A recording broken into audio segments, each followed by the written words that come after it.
I don't think we're going to see a ton of mutants or X-Men characters during the finale or anything like that, but it does sound like they're laying the seed work, like they're laying the groundwork for more mutants popping up. People in the MCU getting their DNA mutated, like Monica Rambeau had her DNA mutated. The interesting thing about mutants X-Men characters is that technically, when you get your DNA mutated, you're actually called a mutate, not a mutant. Traditional mutants in the MCU, like the distinction, is that you have to be born with those powers, born with the X gene, basically. That's why characters like the Hulk and Spider-Man that have biologically based powers are technically mutates, and characters like Kamala Khan, Miss Marvel in the MCU, who were born with their powers, are traditional mutants.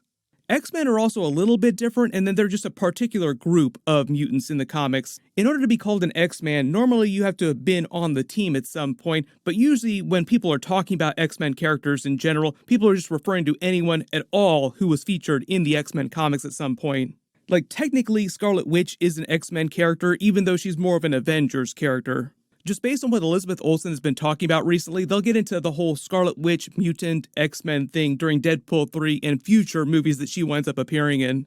But I don't think they're creating a whole bunch of mutants during the series or anything like that. Would not be surprised, though, if the Skrulls learn how to mutate DNA to give people powers, and that's something that other MCU characters like Val would want to get their hands on and use it in the Weapons Plus program. Sort of the way the Captain America Super Soldier Serum evolved into that upgraded form during the Falcon and Winter Soldier series.